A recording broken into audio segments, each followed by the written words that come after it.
नमस्कार दोस्तों, स्वागत है आपका मेरे channel Nitesh Tiwari e learning में। दोस्तों आज हम बात करने वाले हैं बदलती हुई सांस्कृतिक परंपराएं जो आपका है उसका पार्ट 2 रहेगा। ये कौन सा पार्ट रहेगा? पार्ट 2 रहेगा। तो आज हम इसमें जो डिस्कस करने वाले हैं, हमारे सामने जो प्रश्न है, पहला प्रश्न है मानवतावाद क्या है। आपके एग्जाम में बहुत ज्यादा आता है तो आप इसको इंपॉर्टेंट लगा सकते हैं कि मानवतावाद क्या है। तो मानवतावाद पर एक टिप्पणी हम करेंगे, उसको समझेंगे कि मानवतावाद क्या होता है। दूसरा हमारा प्रश्न रहेगा कि धर्म सुधार आंदोलन क्या था और धर्म सुधार जो आंदोलन है इसके होने के क्या कारण रहते हैं। और तीसरा हमारा प्रश्न रहेगा कि धर्म सुधार जो आंदोलन है इसके मुख्य उद्देश्य क्या थे, किस कारणवश धर्म सुधार जो आंदोलन है वह किया गया था, उद्देश्य क्या था उसका। तो पहला हमारा है मानवतावाद। देखिए मानवतावाद जो आपका है इसकी एक मूल विशेषता हम समझते हैं कि पुनर्जागरण काल में ही जो मानवतावाद है एक विशेषता की तरह था, एक मूल विशेषता थी। मतलब जो पुनर्जागरण काल हमने प्रीवियस क्लास में समझा था कि 14वीं से लेकर 16वीं जो आपका शताब्दी है, इस समय पुनर्जागरण काल जो यूरोप में कहीं ना कहीं शुरू हो चुका था और पुनर्जागरण काल को ही जो आधुनिक युग है उसका आरंभ मान लिया जाता है। तो हम ये समझेंगे जो पुनर्जागरण काल है उसकी एक मूल विशेषता क्या है? मानवतावाद है। क्या है? मानवतावाद है। यहां पर हमको यह समझना बहुत जरूरी है कि मानवतावाद के दो हम शब्दों को समझेंगे बहुत आसानी से। पहला हमारा रहेगा कि मानवतावाद में यह बात कह दी गई है कि हमें मानव में रुचि लेनी है। मानव में रुचि लेनी है मतलब मानव के बारे में हमें बातें करनी है, मानव के जीवन को सुधारने की बात करनी है, यहां पे उसकी चर्चा की जा रही है। तो मानव में रुचि लेना और मानव का आदर करना, मानव का आदर करना। यहां पर हम लोग जो हमारा दूसरा पॉइंट रहेगा मानवतावाद में यह कहा जाता है कि जो मानव है उसकी समस्याओं को समझना, हमें अध्ययन करना चाहिए। क्या? मानव की जो समस्याएं हैं, हमारी जो समस्याएं हैं, हमें उसका अध्ययन करना चाहिए और मानव के जीवन में, मानव के जीवन के महत्व को हमें स्वीकार करना चाहिए कि भाई मानव के जीवन का अपना एक महत्व है, हमें मानव को श्रेष्ठ मतलब मानना चाहिए और उसको केंद्र में रखना चाहिए समाज में। और मानव की जो भी समस्याएं हैं उसका हमें समाधान करना चाहिए। क्या करना चाहिए? समाधान करना चाहिए, मतलब जीवन को सुधारने का प्रयास करना चाहिए मानव के, और समृद्ध और बनाने का प्रयास करना चाहिए। भाई मानव के जीवन को सुधारने का प्रयास और मानव के जीवन को समृद्ध बनाने का हमें प्रयास करना चाहिए। तीसरा हमारा इसमें जो पॉइंट रहेगा कि पुनर्जागरण काल में इसमें क्या कहा गया मानवतावाद में कि हमें परलोक की अपेक्षा इहलोक पर ध्यान केंद्रित करना चाहिए। परलोक का मतलब है जो मरने के बाद का जो जीवन है, ये ऊपर का जो एक कहा जाता है ना कि मरने के बाद इस प्रकार से आप जाएंगे नरक में, स्वर्ग में, इस प्रकार से जो बातें की जाती हैं वो परलोक है, इस लोक से अलग है ना।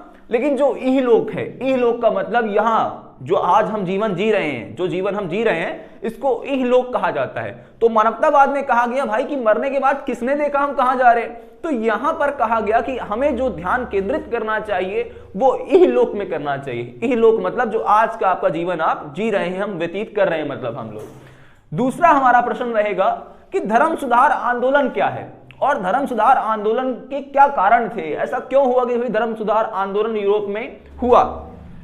तो धर्म सुधार जो आंदोलन है वो विशेषकर ईसाई धर्म में, जो हमारा मेन आंसर रहेगा, ईसाई धर्म में एक नई शाखा का उदय होता है जिसका नाम है प्रोटेस्टेंट। क्या नाम है? प्रोटेस्टेंट। एक और आपकी शाखा है जो बहुत पुरानी शाखा है, कैथोलिक। क्या नाम है उसका? कैथोलिक। आप लिख सकते हैं कैथोलिक, कैथोलिक, ठीक है। अब कैथोलिक जो आपका एक शाखा है और एक आपका है प्रोटेस्टेंट, इन दोनों में अंतर है। कैथोलिक जो शाखा है वो ईसाई धर्म में पुरानी शाखा है। पुरानी मतलब जो रूढ़िवादी विचारधाराओं को मानती है, जो नई विचारधाराओं को जगह नहीं देती है। लेकिन जो प्रोटेस्टेंट शाखा है ये नवीनतम विचारधाराओं को और लिबरल है थोड़ी, मतलब इन चीजों को लेकर के धार्मिक कट्टरता इसमें ज्यादा नहीं है। तो दो शाखाएं ईसाई धर्म में प्रमुख है, एक कैथोलिक जो पुरानी है, पुरानी विचारधाराओं को मानती है, रूढ़िवाद है, और एक हमारा है प्रोटेस्टेंट जो नई शाखा का उदय होता है ना, इसी को धर्म सुधार आंदोलन कहा गया। और जो धर्म सुधार आंदोलन है आपका, तो ये मार्टिन लूथर जो आपका नाम आता है कि मार्टिन लूथर ने शुरू किया था, कहां? यूरोप में। तो आप याद रखिएगा कि जो आपका प्रोटेस्टेंट शाखा है इसका जन्मदाता भी कौन रहेगा? तो मार्टिन लूथर रहेगा। और धर्म सुधार जो आंदोलन है ये शुरू किसने किया? तो वो भी मार्टिन लूथर ही रहेगा। अब इसके 4 कारण थे कि यूरोप में धर्म सुधार आंदोलन क्यों हुआ। पहला है भोग विलास का जीवन। यहां पर भोग विलास का मतलब है चर्च। जो चर्च के पादरी हुआ करते थे वो भोग विलास का जीवन जीने लग गए थे और जो एक नैतिक मूल्य है समाज में वो बिल्कुल ही खत्म। वो बिल्कुल ही अपनी अय्याशी में, अपने जीवन में इतना व्यस्त हो चुके थे कि समाज के बारे में वो बिल्कुल नहीं सोच रहे थे और अपना भोग विलास का, अपनी अय्याशी वाली जिंदगी अपनी जी रहे थे। तो लोगों में ये भावना आती है कि ये इस प्रकार की व्यवस्था हमें नहीं चाहिए, मतलब कि जो पादरी लोग हैं वही केवल जीवन अपना अच्छा व्यतीत कर रहे हैं, आम जनता के जो मानव हैं, जनमानस है, उनको खाने की चीजें भी नहीं मिल पा रही है, उनका जीवन बहुत ज्यादा कठिन है, इस प्रकार की चीजें थी। दूसरा है पादरियों के पदों को बेचना। अब एक समस्या और चर्च ने खड़ी कर दी। चर्च ने क्या करना शुरू कर दिया कि जो पादरी है, जो कि एक अपना धार्मिक सबसे सर्वोच्च ये लोग महत्व दिया करते थे, उसका अपना एक महत्व था, तो पादरी के पद को ही बेचना शुरू कर दिया। अब लोगों के मन में ये भावना आ गई कि भाई पादरी के पद को कैसे बेचा जा सकता है, जिसको हम इतना महत्व देते हैं, जिसको हम इतना मानते हैं, इसको कैसे बेचा जा सकता है। तो इस पद के बेचने के कारण कि पादरी के पद को बेचा जाने लग गया, तो लोगों में ये भावना जगी कि हमें अपने धर्म में परिवर्तन करना चाहिए। तीसरा है माफी नामे को बेचना। ये बड़ा इंटरेस्टिंग है। इसमें क्या कहा गया कि यदि आपने कोई पाप कर रखा है, आप पापी हैं, आपने बहुत पाप कर रखा है, लेकिन अगर आप माफी नामा ले ले चर्च से तो आपके सारे पाप मुक्त हो जाएंगे। अब ये समझने वाली बात है कि आपने अगर कोई पाप किया है और माफी नामा लेने से आपके पाप सारे चले जाएंगे। तो यहां पर यही एक समस्या मानव को समझ में आती है कि इतना पापी आदमी है लेकिन पैसे वाला आदमी ही अब भाई माफी नामा जो है क्या वो फ्री में मिलेगा? नहीं, पैसे से मिलेगा।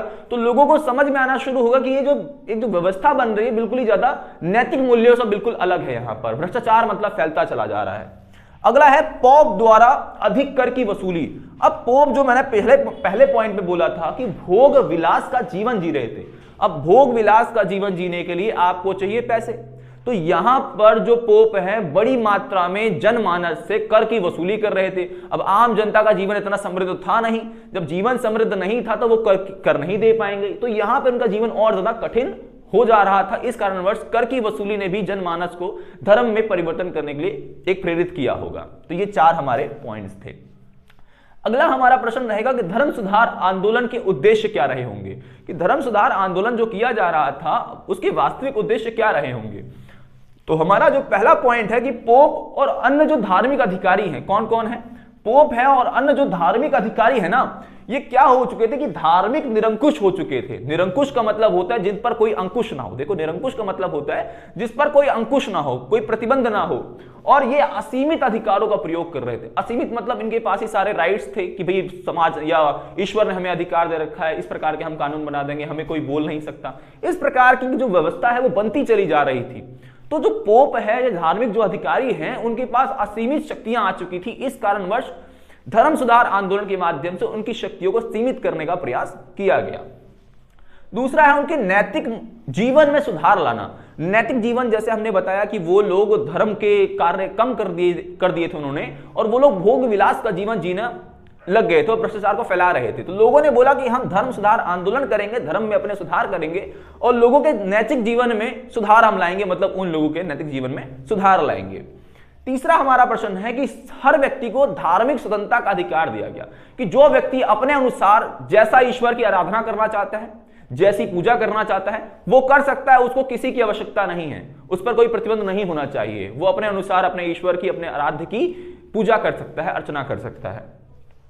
अगला है चर्च में फैले भ्रष्टाचार को कम करना। अब चर्च में बड़े लेवल पे भ्रष्टाचार फैला ही था, जैसे कि जो आपका पादरी का पद है उसको बेचा जाना था, माफी नामों को बेचा जाना था बड़े स्तर पे।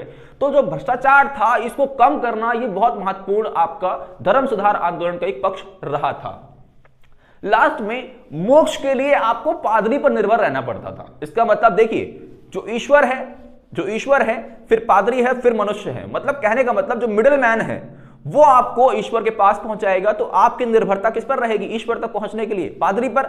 लेकिन धर्म सुधार आंदोलन में ये मना कर दिया गया, इसकी मनाही कर दी गई कि हमें आवश्यकता नहीं है, हमें किसी पोप की आवश्यकता नहीं कि हम ईश्वर से संपर्क करें या ईश्वर के साथ हमें जुड़ने के लिए। तो यहां पर जो पोप की एक आवश्यकता थी उसको ही नकार दिया गया कि हमें पोप की आवश्यकता नहीं है, ईश्वर से हम सीधा संपर्क कर सकते हैं, हमें आपकी आवश्यकता नहीं है। ये धर्म सुधार आंदोलन का एक प्रमुख उद्देश्य रहा था।